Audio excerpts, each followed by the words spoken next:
You were warned about it in the news. You've seen it on your various social feeds. And it's coming for you right now. Deep down, lurking inside the ever-eroding mechanics of your favorite video game controller, it's biding its time. It's distorting your inputs. It's Stick Drift! I love me a good controller. It can mean the difference between falling head over heels in love with a game or completely despising a title forever. But lately, even some of my previously favorite controllers, well, they're starting to break down way more frequently. Over the course of the last few years, I've gone through multiple Xbox One and Series XS controllers. And I'm not talking one or two, folks, I'm talking at least 10. My original Nintendo Switch Joy-Con, drifting harder than a Toyota Sprinter Trueno on some mountain road in Japan. Even the PlayStation 5 DualSense, affixed with wonderfully impressive tactile features, it too, prone to eventually become a drifter. And while these very new systems having issues with their very new controllers can bite, at least I can buy replacements very easily since they're still being supported by their companies. But the same cannot be said for the legacy of hardware that existed before. So I've been forced to start looking for solutions. And folks, I've been hunting for years now looking for the best of the best controllers for very specific purposes. In this video right here, we're going to be showing off everything I've learned. We're going to look at an elite group of controllers and hardware that hit the mark for both old and brand new systems. Before we get into specifics, I want to talk about something upfront you'll be hearing a lot in this video: Hall effect. We're talking about a specific kind of controller technology that, in my opinion, should become the standard for every first-party controller moving forward. Without getting super technical, all you need to know about a Hall effect sensor is that it uses magnets to figure out where the thumbstick or trigger is being moved. And the benefit of this is the stick performs like new for much longer than most other methods. All modern consoles that exist right now do not natively use Hall effect sticks. Instead, they typically use technologies that wear down far easier and degrade in such a way that makes it easier to lose track of your movements. And notoriously, right now, the Nintendo Switch's stick drift problems are largely because of these arguably poor sensors they're using in the Joy-Con. If they went with Hall effect at the beginning, we likely wouldn't have seen stick drift gate become such a widespread issue as it has been. Some of you might be asking how I know Hall effect sticks last longer. Aren't they sort of new and untested? Well, believe it or not, I've been using Hall effect sticks for years. In fact, many people have. I've been using them since the launch of the Sega Dreamcast, because believe it or not, friends, back in 1999, the Dreamcast controller, out of the box, came loaded with Hall effect thumbsticks and triggers. And the very same heavily used controllers I own today that have been through the ringer for several years still feel as good as they did when they were new. Zero stick drift. And I own 4 Dreamcast controllers. They're all over 20 years old, and they perform better than some new controllers that are less than 1 year old. Even though there are many ways a controller can break down, the thumbsticks going is definitely the most consistent, and it has been the one thing that constantly fails for me across the board. And it's not just drift, they can also just become loose over time, ruining any attempts at precise input. As long as you're using them, you're wearing them down. That's the cruel reality of it. My goal today is to showcase a collection of controllers and accessories that I believe could replace our favorite game console's original gamepads, which, maybe, have seen better days. But to do this, that means it's got to perform as good or better than the original. And it also needs to make use of some kind of tech like Hall effect sticks or triggers or wireless functionality of some sort. My aim is to show controllers that I believe will last a long time and hopefully even longer than the originals did. Let's start by looking at a pair of consoles who share a similar controller solution: the PlayStation 1 and PlayStation 2. Both extremely popular platforms, the PS2 being one of the most successful video game consoles of all time. So you'd think there'd be more manufacturers out there working on new high-quality PlayStation 1 and 2 capable controllers, but there aren't a lot of options out there. This is one of them. It's a Bluetooth receiver that plugs into the controller port on a PlayStation or PS2. This is a simple way to connect modern wireless controllers of various models and makes to your console. There are multiple companies that produce these Bluetooth adapters. This is the one I chose to test out. It's a company that will come up a lot today, and I want to explain my pronunciation of their name. I've heard people call this company 8-Bit Do a bunch, and I'm sure many of you do too. But I call them 8-Bit Do because a few years ago they sent me a Bluetooth speaker, and when you turn it on, 8-Bit Do, it says their name. So now you know. Do, not Do. I chose a wireless 8-Bit Do controller to test out with it, called the Ultimate 2C Bluetooth controller. I chose it because it's Bluetooth and it also has Hall effect analog thumbsticks. I started with good old PlayStation. Pairing the receiver and controller was a breeze, and I was into the game quickly. But just as quickly, I noticed a problem. The thumbsticks were operating like a D-pad. There was no analog input. By that I mean, if you move a little bit in any direction with the sticks, they instantly go to 100%, because it's just duplicating the digital inputs of the D-pad. There are plenty of PS1 games where this will not be an issue, and in fact, you might even like it, but for any game that features true analog input, this adapter will not provide the functionality you might be looking for. In researching what was going on, I found an old Reddit post from another owner of this device explaining that the current firmware doesn't support analog, and they link a beta firmware update that allows you to switch between the digital and analog modes, just like a real PlayStation DualShock controller. This is nowhere to be seen on 8-Bit Do's website. That Redditor had to complain to 8-Bit Do directly, and they were sent the link individually to download the beta. But I gotta say, I didn't like having to hunt for this fix on Reddit. And because it's a beta, I don't know if it's eventually gonna fail or not, but you can downgrade the firmware to the previous version that's publicly released if you need to. Once installed, it seemed to work well, and it gave me the analog input I was looking for in games like Vigilante 8 and Metal Gear Solid VR missions. And this 8-Bit Do controller felt great to play with, as long as you're okay with an asymmetrical layout for your games. You know, that means it looks more like an Xbox controller and less like a PlayStation controller. The bumpers and triggers have a nice tactile feel to them and worked well for replacing the digital shoulder buttons on the DualShock.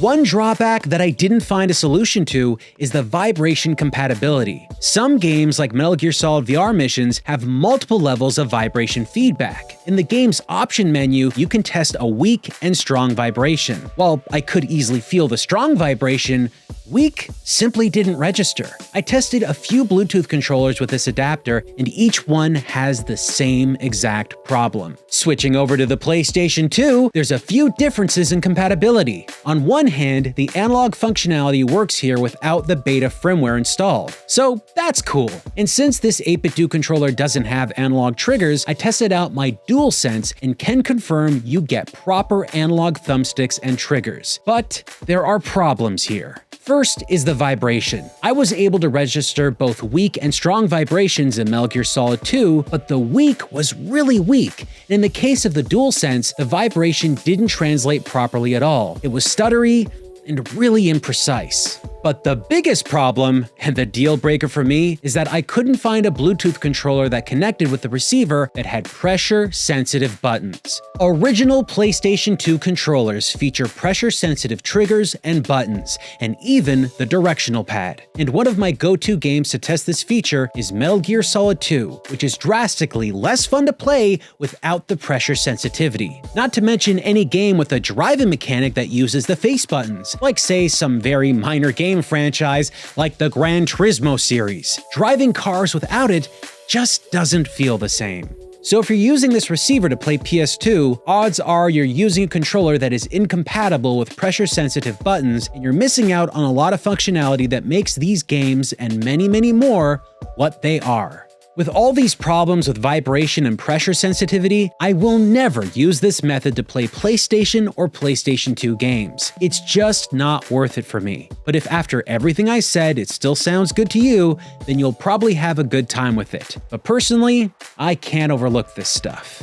I wanted something more simple and efficient that could be a one-stop solution for PS1 and PS2 with every single feature intact. This is what I found. I bought the Retro Fighters Defender. It connects to the PlayStation and PS2 with one simple dongle that is included in the box. And with this, you get all the analog inputs. Thumbsticks for PS1, and on PlayStation 2 you also get thumbsticks along with pressure-sensitive triggers, D-pad, and face buttons. It works like a dream. Not to mention the vibration works properly too. In Metal Gear Solid 2, I had complete control over drawing and holstering Snake's trank gun, or drawing and firing. It worked perfectly every time. Maybe because the buttons are new, but I think I had more control than I did with my DualShock 2. Keep in mind, this Defender isn't Bluetooth. It uses a 2.4 GHz wireless connectivity protocol, which in my testing felt very, very fast. But this is not to be confused with another product Retro Fighters sold on their site, the Defender Bluetooth Edition. It looks just like the Defender, except it does not work on PS1 or PS2. It only works with PS3 and PS4 and PC with a wired connection. So if you're looking to buy,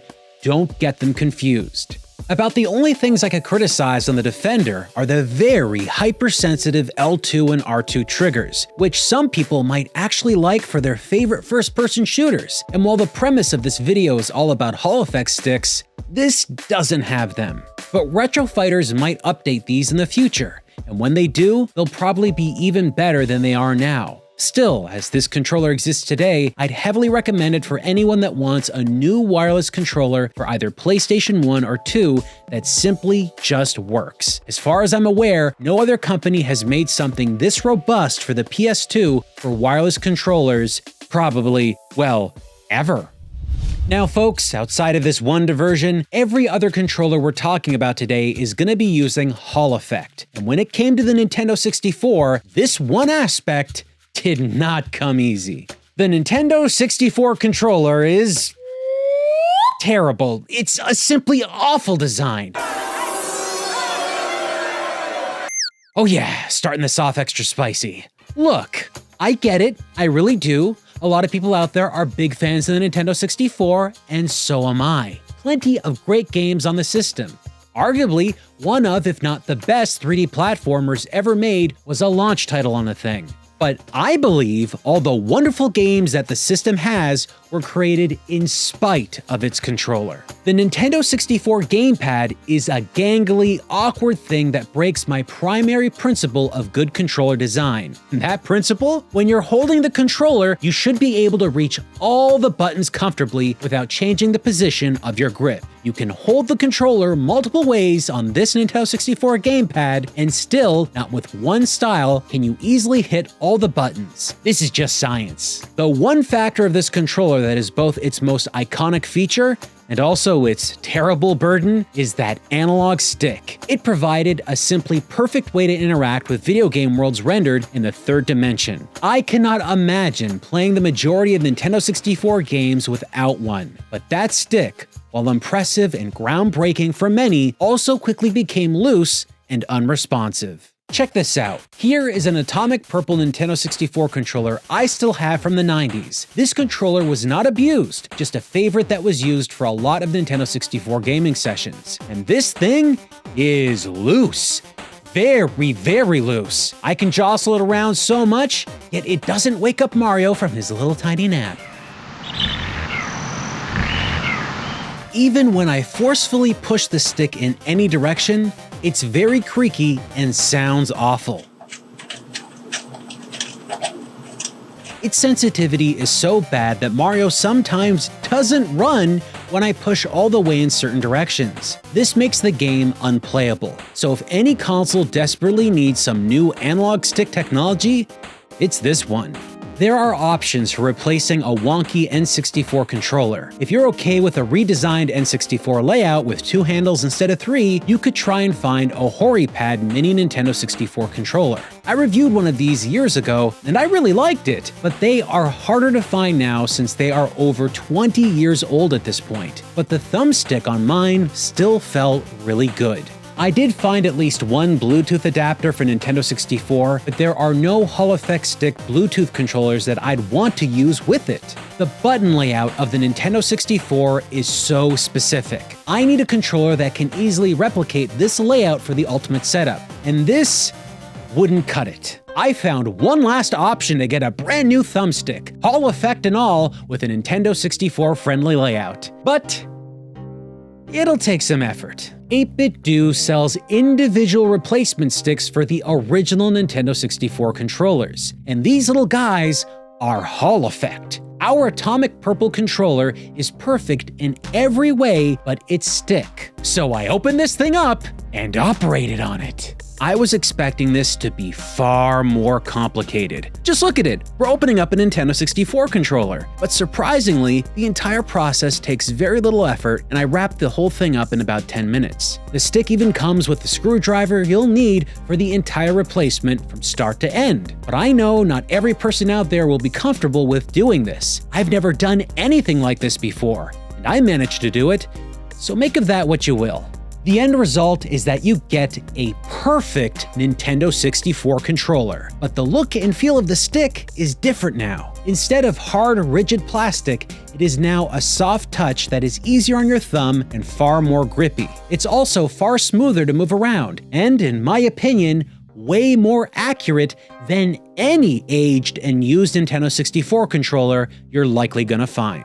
This is a game changer for me. I played F-Zero X and won each race easily without breaking a sweat, a feat I've never been able to do before because of my old and busted controllers. If you haven't played with a brand new Nintendo 64 controller, it's definitely worth the time to try it out. Just roll up them sleeves and just open that sucker up. You can get it done if I did. I already mentioned to you that the Dreamcast controller had Hall effect sticks and triggers in it, and all 4 Dreamcast controllers I have still work as good as they did when they were new. But I know that's not the case for everyone for a variety of reasons. Maybe you dropped a controller. Maybe you were too hard on the stick and snapped it. Maybe you got angry at Seaman and punched the controller when he made fun of you. You may not think I'm attractive, but your wife will. Who knows? It's not like I ever did that. And for everyone in the market for a new wireless Dreamcast pad, Retro Fighters sent us a controller that will fit the bill, and that is the StrikerDC Wireless. This is built incredibly well and feels ultra comfortable to hold. The Hall effect analog thumbstick works great and isn't too sensitive and gives you great control in twitchy games like Crazy Taxi. You can take corners tight and quick or wide and slower. It's precise and responsive. The D-pad feels great too. Really good central pivot, but unlike the original controller, you won't be getting Hall effect triggers with this. It's a minor difference, but it is something to keep in mind. Personally though, I think the Hall effect thumbstick is far more important. The StrikerDC Wireless has some extra inputs. Shoulder buttons. They mirror the trigger inputs, but are not analog. Maybe some games would benefit from a quick tactile input. Maybe some games would benefit from the analog input. It's just a nice choice and completely up to your preference. Another very welcome add-on is built-in rumble, so no need for a separate jump pack. But what they couldn't include is the VMU. So what they've done is set up a 2.4 GHz wireless dongle that you plug up to the Dreamcast with a VMU port included, with a cutout so you can see the VMU screen, which in some instances shows you important information while you're playing games. On an original controller, this was front and center, so it was easy to see. With this method, you kinda have to sit close to the console. Otherwise, you can't see the small screen. Retro Fighters did make a wired Dreamcast controller, the original StrikerDC, that had a slot for the VMU and jump pack, but it did not feature a Hall effect stick or triggers, meaning that it is a downgrade from the original controller. All things considered, I don't think that's a good trade-off. In the future, when I go to play the Dreamcast, I will be using the StrikerDC Wireless. I think its advantages make it a great replacement for an original Dreamcast controller, but I just might be sitting a little bit close to the Dreamcast just so I can see the actual VMU screen.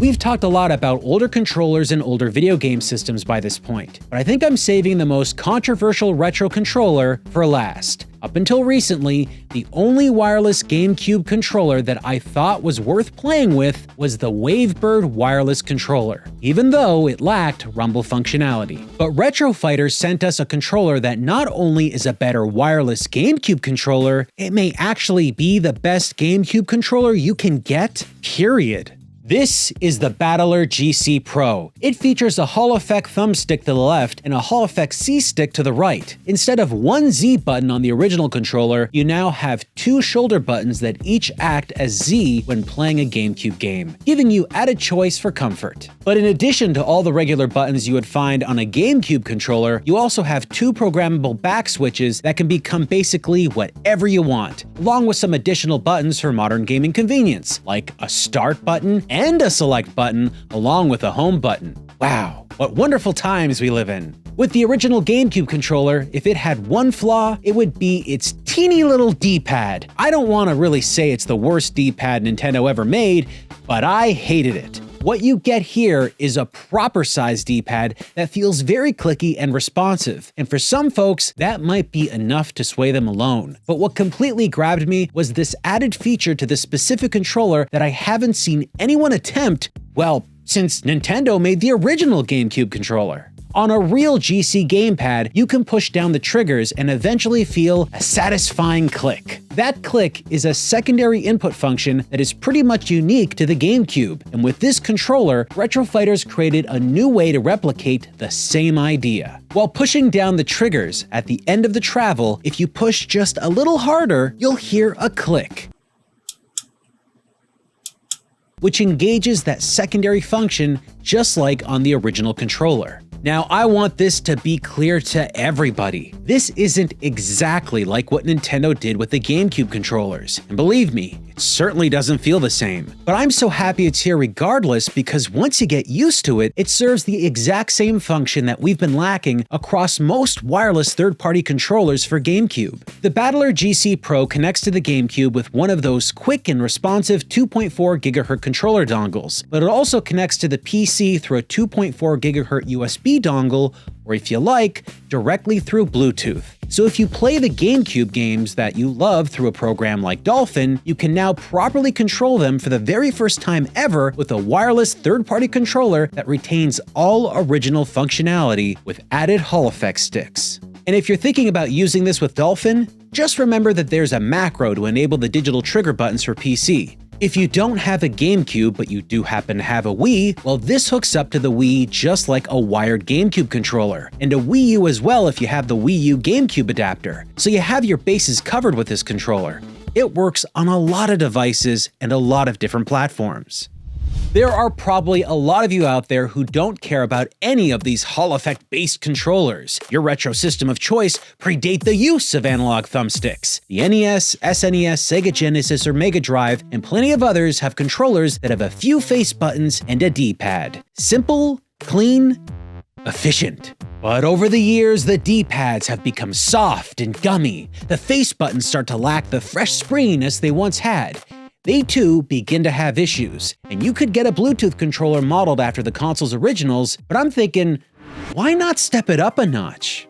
This is the D6 for Dreamcast from Retro Fighters. They sent this into us for review, and I think they sent it in because they knew I was gonna go crazy for this. It's loaded with micro switches, which are a form of input that, unlike most older game controllers, give you a physical pop and audible click when you use them. You can find them in a lot of computer mice. They're supposed to last a very long time and keep up the same pressure and responsiveness for quite a while. This shield-style D-pad, all 6 face buttons, micro switches. It's also equipped with regular shoulder buttons, start button, and media buttons. Look folks, can I level with you? I'm terrible at Street Fighter, but check this out. Look at how easy I can pull off moves with this thing. You're not looking at a seasoned Street Fighter veteran here. I suck, but the controller's inputs are so razor sharp and accurate that it became child's play to use it properly. But it's a controller I'd only recommend for a very small selection of Dreamcast games, fighting games like this one specifically. I started this by talking about new controllers for 8 and 16-bit consoles. So why am I talking about the Dreamcast? Well, because when I looked at this controller's form factor, the first thing I thought was, hey, this looks like a 6-button Genesis controller. And when I felt the clicky micro switches, I knew I had to try it out on some classic 2D gaming.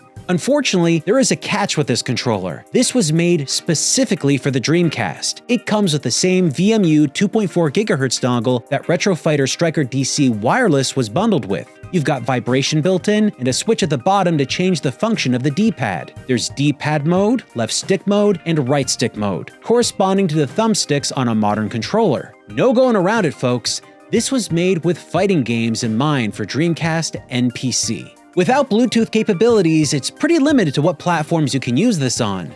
But it does come with an additional 2.4 GHz USB dongle that connects to PC as well as Switch. So to test out what this would be like with NES, SNES, and Genesis, I hooked it up and turned it on with Nintendo Switch Online. And just as I expected, it worked pretty great. This is the one big criticism I have for the controller. It's so focused on the Dreamcast, yet in my opinion, it could easily be, with a few modifications, one of the greatest simple controller designs for older game systems you could find. This would be a great controller for anything that could fit this layout with a little remapping. NES, SNES, TurboGrafx-16, Master System, a full Sega Genesis 6-button controller layout, Sega Saturn, heck, even 3DO. And a whole host of arcade games that featured 6 buttons or less could work great with this thing. It kind of makes old games feel new again in the strangest way, but you need to love microswitches for this to be worth it. If you don't like the constant sound of clickies or the feel of the microswitches, you might find this intrusive to use. Personally though, I really like it. Okay, let's stop talking about old dusty video game consoles. The reality is I play more new video games than I do old ones. And because of my unending appetite for new games, I've gone through way too many controllers lately. And that realization really did spawn the creation of this entire video. I wanted to show you an option for each modern video game platform that exists right now, but unfortunately when it comes to the PlayStation 5, the best controller for this system is what Sony is selling. I think Sony should be making a Hall effect version of their controller, and the fact that they haven't at this point is kind of embarrassing. I feel the exact same way about the Xbox controller. I personally love both of these controller designs in the way that they feel, but without Hall effect sticks, drift just seems to naturally happen to these things more and more. While I don't have a solution for the PlayStation 5, and I am absolutely not willing to open up one of those controllers and stick Hall effect sensors in, because it is way more complicated than a Nintendo 64 replacement, I do have a solution for Xbox that in some instances is actually cheaper than buying official Xbox controllers directly. I purchased an entire fleet of 8BitDo controllers, 4 in total. Recently, the company has been going on this huge wave of designing controllers that roughly look like this. It's got the form and appearance of a modern Xbox controller. In fact, these two here are licensed Xbox controllers. This means you can use them on an Xbox Series X or S or Xbox One and play any game as good as an original controller. There is simply no function lost here, but the benefit to using these controllers is that they feature Hall effect thumbsticks and triggers. They're buttery smooth to move around, and from my experience, are all very accurate. And while they are not of the same build quality of an Xbox Elite controller, I'm pretty sure these are going to last a lot longer. The Ultimate C wired controller has the same rough size and shape of the Xbox Series controllers that we've all become used to, but there's a feel to it that I think some people might not like. I'm not quite certain.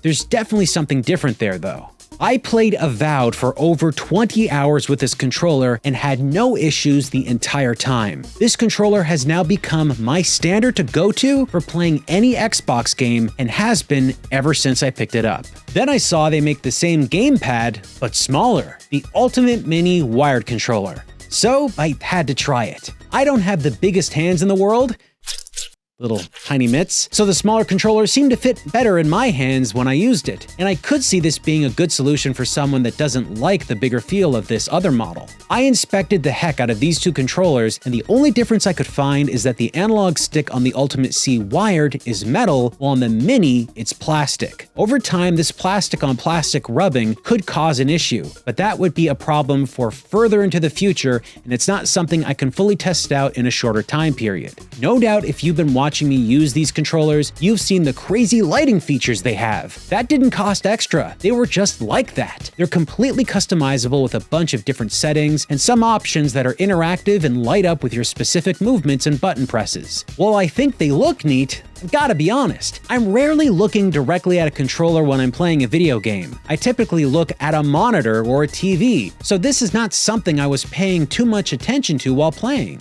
I've had plenty of nice things to say about these controllers, but there is a downside that is probably gonna be a non-starter for a lot of you, and here it is. 3 of these controllers are wired only. The Ultimate C Wired and Ultimate Mini Wired are both Xbox licensed controllers, but they have to be plugged in. They do come with very, very long cables though.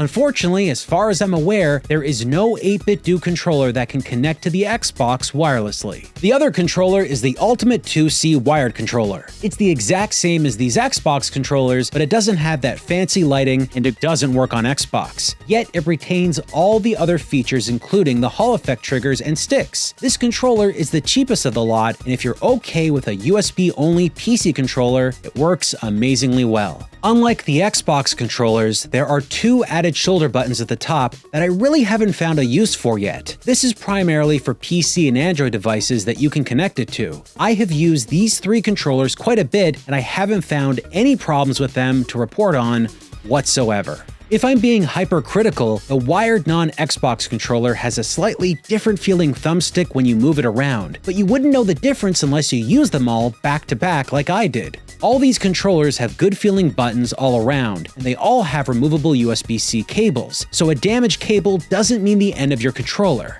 That's a good thing. The D-pad is probably the thing you can be most critical of because it has a little bit more play than you might expect, but even then, I still ended up liking them and played a bunch of games exclusively with the D-pad just to make sure that I could. The good news is you won't be able to pop these D-pads all the way into the center as if they were cheaply made. They've got a central pivot and feel good to play classic games and new games alike. But the thing that really surprised me was the 4th controller. This is the Ultimate 2C Bluetooth controller. You may remember this from the PlayStation section earlier in the video. The 2C wired controller has the exact same general design as this one, including the extra shoulder buttons, but has one very important change. The L2 and R2 triggers are not analog, they're buttons. So while you can use this controller on a lot of different devices, if any of the games you're playing utilize analog triggers, you simply shouldn't be using this controller to play it. Not that that's going to be much of a concern, because this controller seems to have one console focused in mind,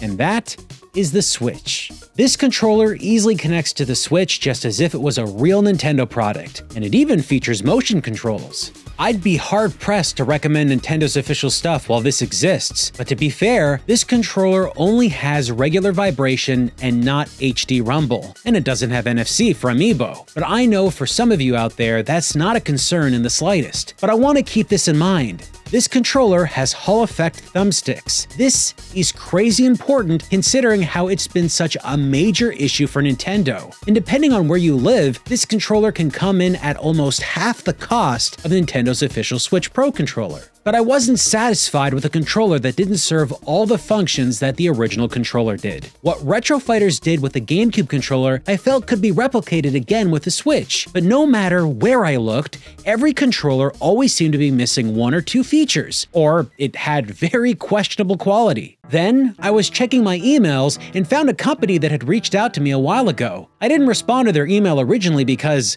well, I didn't know who they were. I did a lot more research on what they were creating, and once I saw their feature set, I immediately asked them to send in 2 of their controllers. I was pretty sure these things were gonna be rough, because they were essentially promising everything the original controllers from Nintendo would do, plus some added stuff. So I thought this was gonna be a big ripoff. Boy, was I wrong.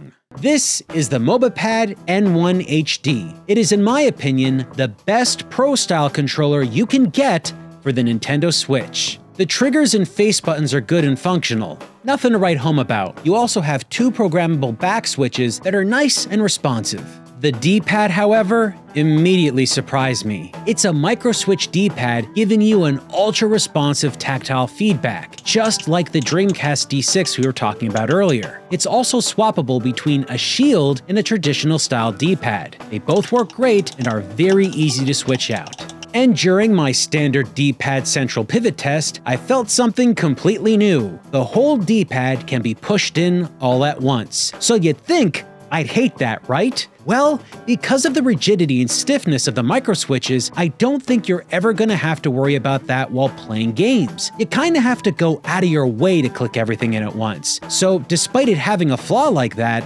I think it still works. But what's really important about this controller? The big thing is that somehow they've created the best Hall effect thumbstick I felt on any of the controllers we featured. And in fact, they might be the best thumbstick I've ever felt on any controller I've ever used. I'm not quite certain how they did it, but the sticks feel like there's no friction whatsoever as you move them. They're practically perfect and are now my standard when judging sticks from any other controller. Seriously, folks, they're just that good. To top it off, this controller features motion controls. It has really accurate HD rumble, and it's also got NFC. This thing can easily be a replacement for the Nintendo Switch Pro controller because you would miss no features at all, but gain a much higher sense of quality. With this thing, I'm retiring my official Switch Pro controller. It's not even a contest. I remember the original Pro controllers that Nintendo released for the Switch had a D-pad that completely popped in. They eventually fixed that with later models, but if you still have one of those original controllers and are looking for a replacement, this might be it. But wait!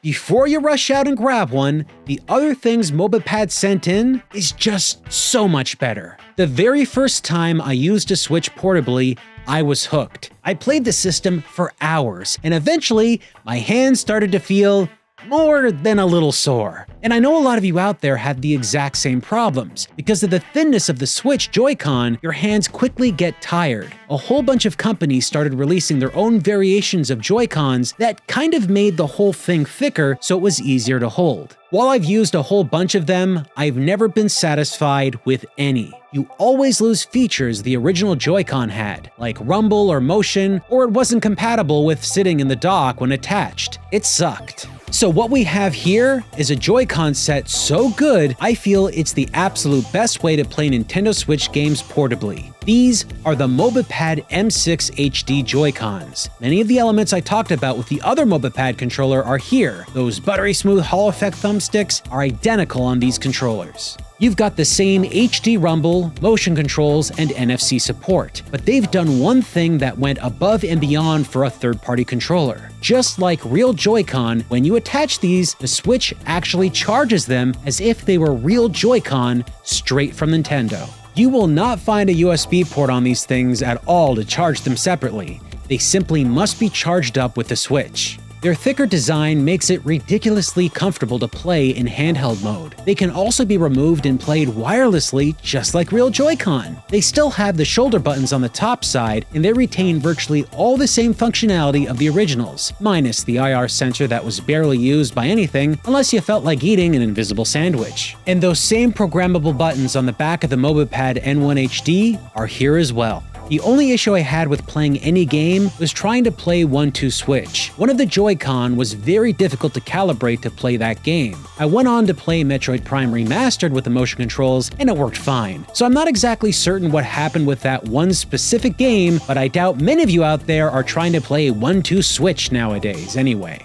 Another thing I love about these controllers are the buttons. The top shoulder buttons, triggers, face buttons, and D-pad are all clicky micro switches, giving you instant tactile feedback every time you tap them. But unlike the previous controller, the directional pad here is an improvement. It has a stronger central pivot and can't be fully pressed in.